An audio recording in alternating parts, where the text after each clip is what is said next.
Hey friends, and welcome to the Creative Shop Talk podcast. I'm your host, Wendy Batten, and it's September. Can you even believe it? I feel like September kind of feels like a new year, like a fresh start, back to school. I don't know why September always feels like January or a new season. I guess we're all ramping up for all the great things coming. We have 4 great months ahead of us, and if you're like most of my shop owners that I work with, you want to put your best face forward, show off your shop, and get the right customers in the door and all the fun things that are ahead of us, right? I know that a lot of us are feeling really great about putting plans in place, and a lot of people are feeling like, holy moly, I got a lot of work to do.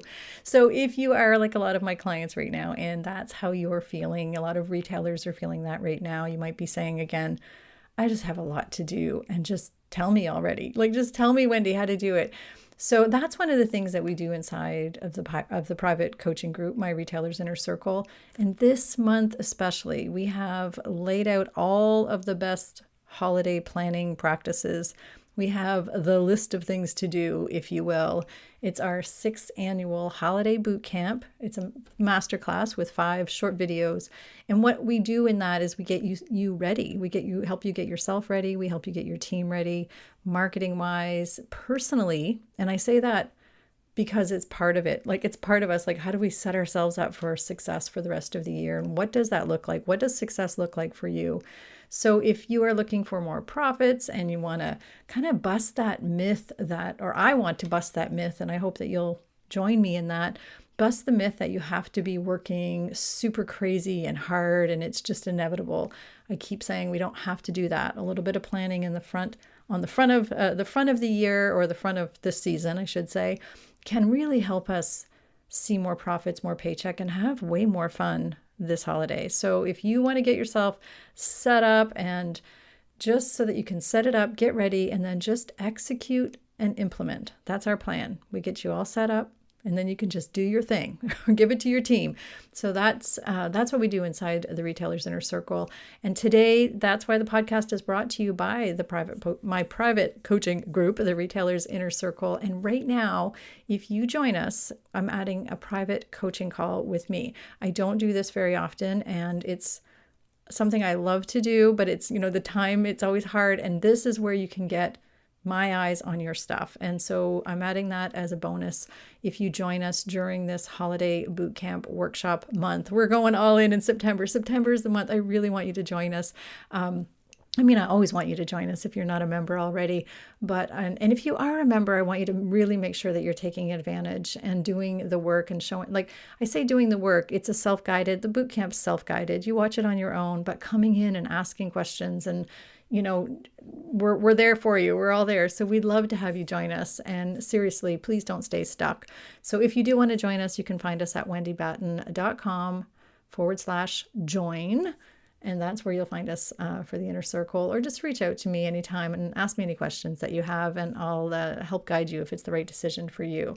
And speaking of that, we have a lot of retailers that have really enjoyed the strategy sessions that we have been sharing. I know I've just been getting lots of feedback, lots of comments, and the strategy sessions about marketing, right? How do we get more people into the shop? How do we, this is all part of it, right? It's all part of our holiday, and now is the time we want to do that. So finding the right customers and some things to think about, and finding those right people. And I know there's lots of advice out there about ideal customers, but I really wanted to share my thoughts and what I share with a lot of my clients and a lot of the retailers that I work with. So stay tuned. Let's jump in and we'll try to find the right customers for you. I'll give you some guidelines on that. Running a retail business doesn't have to be so hard. Welcome to the Creative Shop Talk podcast, the go-to podcast for creative shop owners, studio owners, and independent retailers. I'm your host, Wendy Batten, retail business coach and mentor. Each week, I'll share simple, proven business strategies, inspiring stories from fellow retailers, and advice from industry experts. Together, we're going to work to find the success you want from your retail business, with more profits in your till and a little more joy in your life.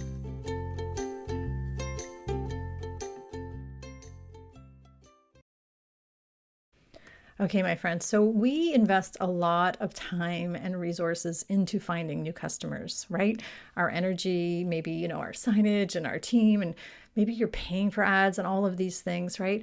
So it's really important before we start doing that, that we identify who it is we're trying to speak to, who it is we want to attract. And our goal really is to have all of these new people find us, feel really excited about finding us, and think that they have just found the most and best kept secret.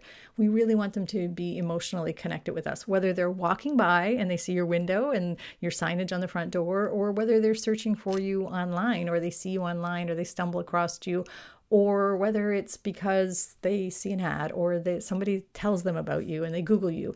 All of this really needs to attract the right person, right? We don't want the wrong people walking in the shop. We just don't want to waste their time or our time, right? We just really want to be clear. And I love to say, and you've probably heard me if you've been listening for a while, that if you confuse, you lose. So we don't want to confuse them about who we are and what we do, but we also want to make sure that we are attracting the right people. So I'm going to give you some thoughts on workshopping around this, your ideal client. So get out a pen, piece of paper if you can, get your notebook out next to you if you're doing something, or if you're listening to me. If you're out for a walk, we'll have a lot of this recapped on our show notes, but I really do want you to ask yourself and do some workshopping around this.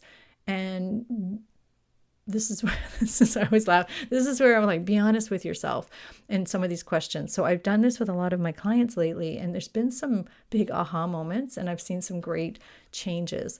And I want you to remember that great brands are not for everyone, right? Great brands are not for everyone. So it is okay to repel some people, and it's okay to attract the other ones. We can't be everything to everybody. So refining your brand and your image and all of the things that I'm going to share a little bit today about is really important. And don't be afraid. And I think this is something I was always afraid of. And I can't be for everybody. I can't be for every retailer. I can't be.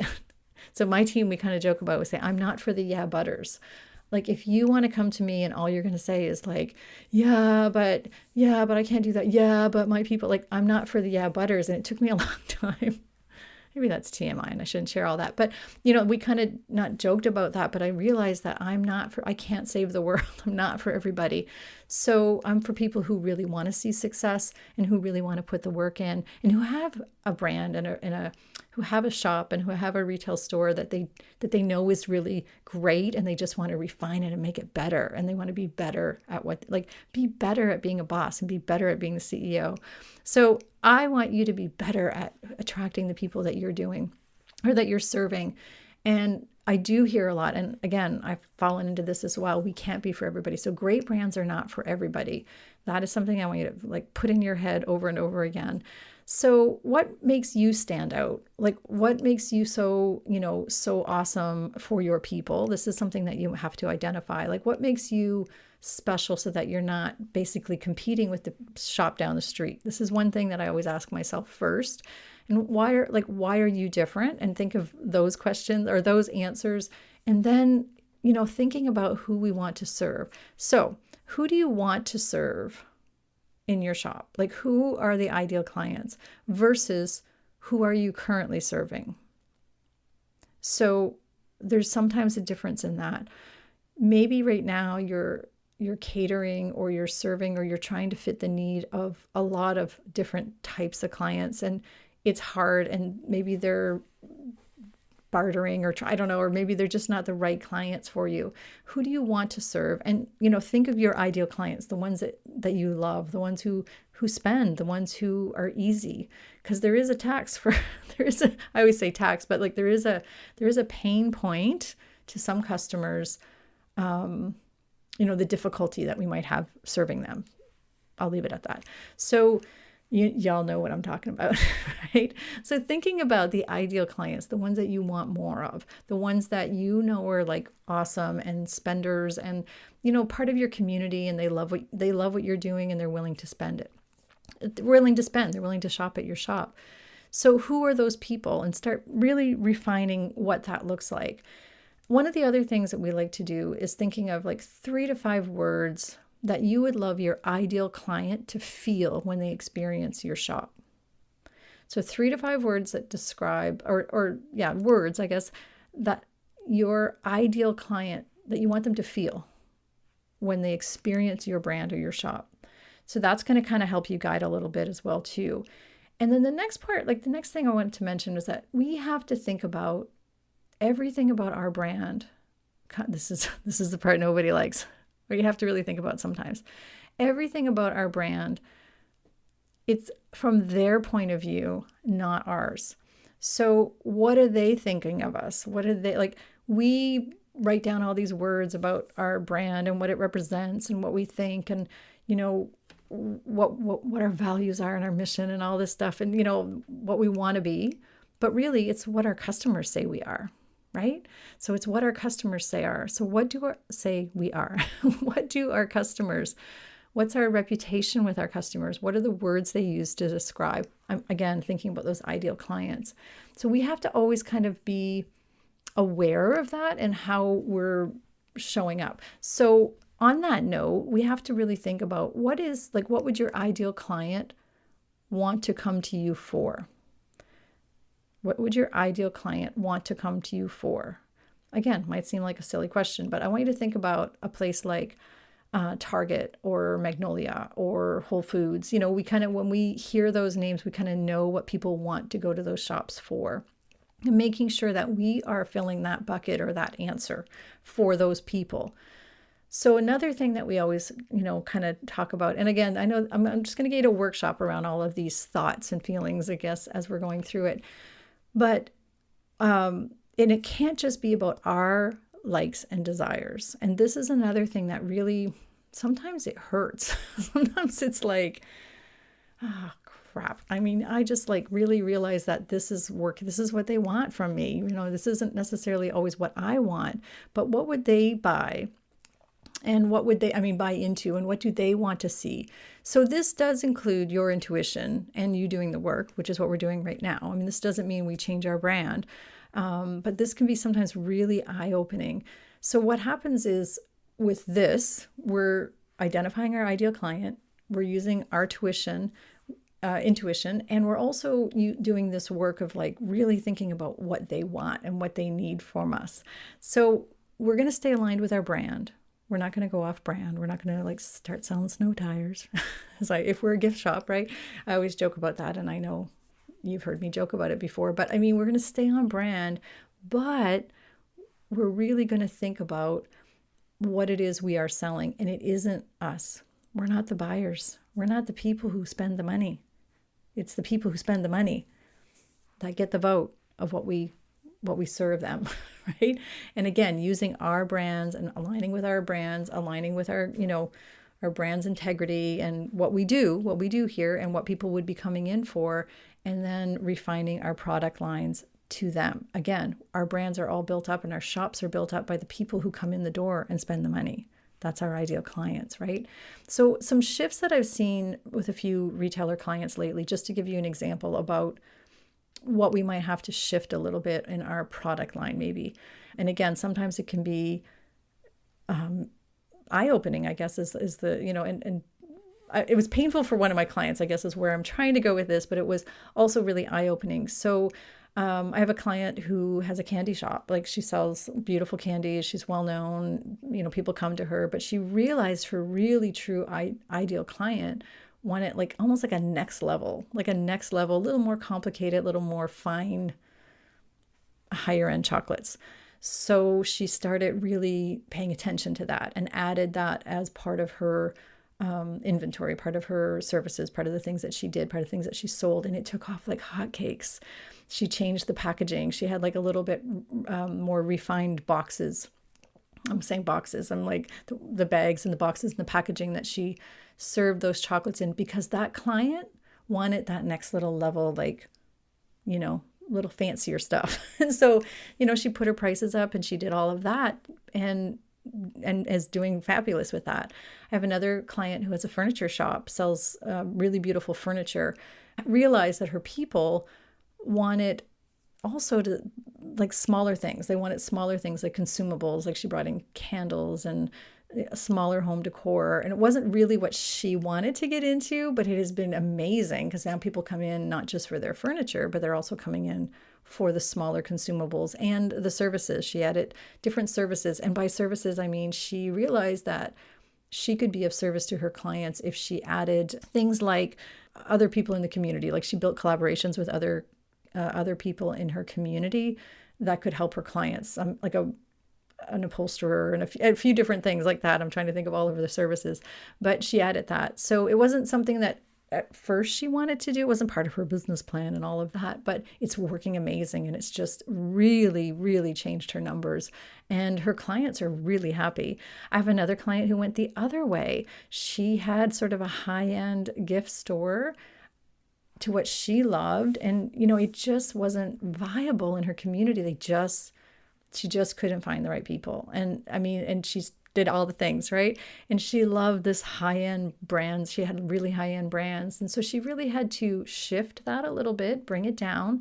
And she just started small and she did some, we did a lot of cost analysis and all of that. And she brought her brands down to a little bit better price for the community or the people that ended up being her ideal client. And she loves them now. Like she's found the right products with the right people at the right price. That's what she's done.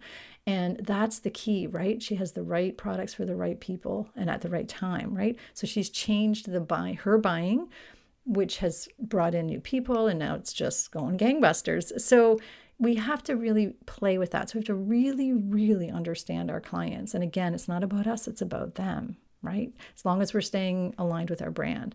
So thinking about how we're helping them, how we're serving them.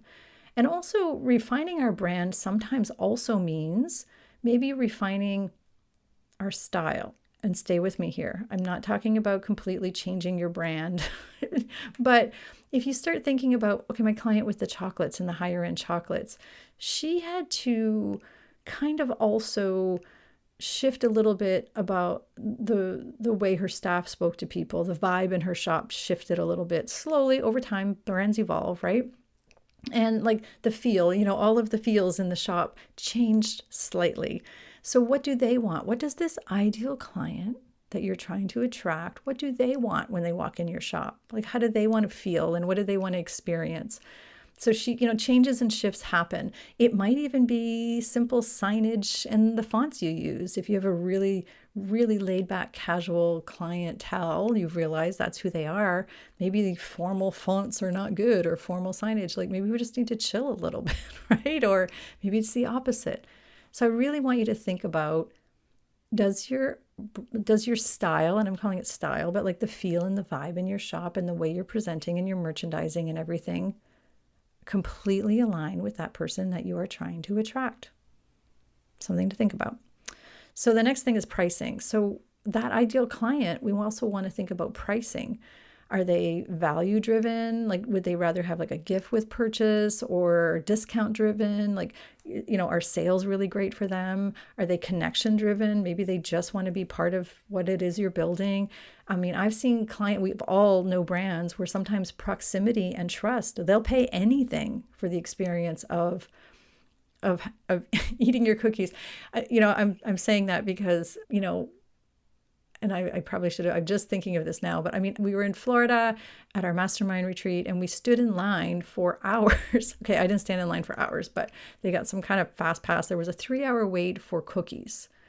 Proximity and trust. People will pay anything for experience. And I can't think of the name of the cookie shop. It was like cookies and cakes. It was really tiny and it was just blowing my mind that people were waiting that long and paying that much for cookies and cake, but they did. And I did it because I just wanted to experience what all people were experiencing. But anyway, and I'm really bad and I should know the name of that place. But anyhow, so just so you know, people will pay. So thinking about, again, your ideal client, sometimes it's also pride driven. Like what drives your clients? If they're really proud and, it's take a lot of pride in walking around town with your logoed bag, or because that's status driven, right? So think of Tiffany's, like the Tiffany blue box, right? So are you the Tiffany's of your community, right?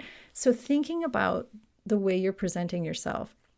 and what you're offering your clients. And so in your pricing and in the things that you're doing, people will pay more. And maybe they're value driven, maybe they're price driven or value driven. Even the price tags that you have on your on your products, if they end in 97 or 99 cents, that has a different message than round numbers. And we could go into we'll do a whole podcast on pricing. That's a whole other thing, or in numbers and what they mean. But think about it. Think about the customer you are trying to attract, and what do they expect? What would they like to see? 97 and 99 reflect something different than a round number. Just putting that out there. So it's also really important, if you're not sure, but and maybe you're not that person. A lot of the times we are not that person. We think that we're trying to attract people just like us, but that's not always true. So when I was a furniture painter and I had my furniture painting shop and I, had workshops and all that, well, my ideal client wasn't a professional furniture painter like I was. Like they were learning to paint. They were wanting to buy paint. They were coming to workshops. So they weren't the same. And also they weren't in the same income category as me. I'm just going to put that out there. They were higher income for me. So my clients were, at the time, a higher income than me. So maybe I wasn't in their world. Maybe you're selling really high-end something or another or whatever, or maybe you're doing something that's different. So thinking about that client and where they hang out. So get familiar with them is what I want to say. Understand their world, the lingo, the words, what else they're experiencing in other shops. So go to the restaurants they're going to, get out of your shop. Here's permission to get out of your shop.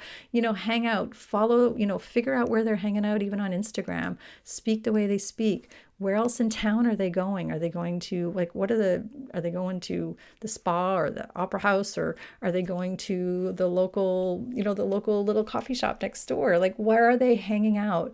And what else are they seeing? And a reminder that you don't have to live like them to get them, to understand them, or to serve them, right? You don't have to live like them.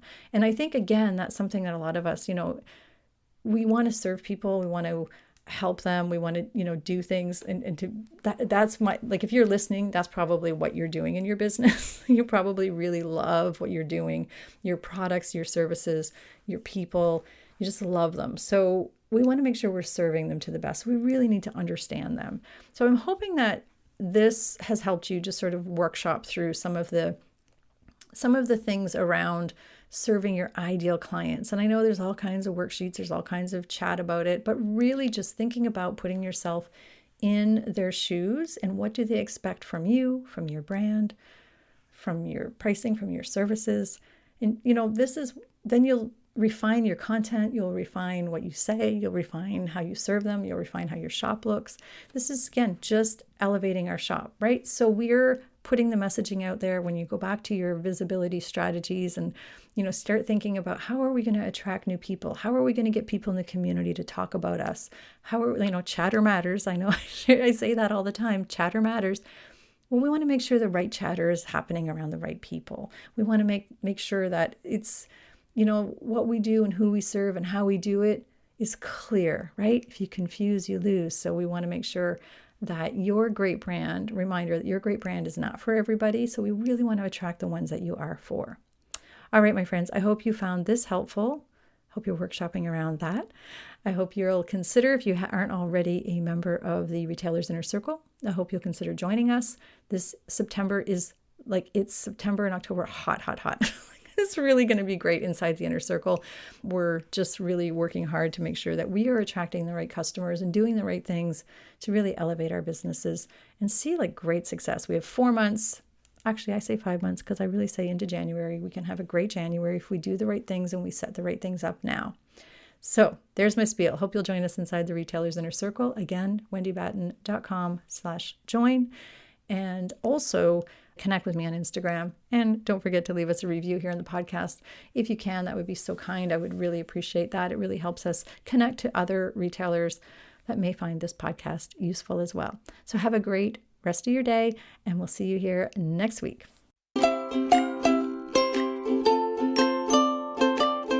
Well, that's it for this week's episode of the Creative Shop Talk podcast. I'm so glad that you were here to join us this week, and I hope you found value in what we're sharing here. I want to remind you that our website has all of the show notes. You can find it at wendybatten.com/podcast. Everything that you need to hear about today's podcast is there. Also an opportunity if you need to reach out to me. If I can support you in any way whatsoever, please feel free to reach out. So thanks for joining us. Please leave a review, subscribe if you can, and never miss an episode. We hope to see you back here again next week. Thanks, my friend. Have a great week.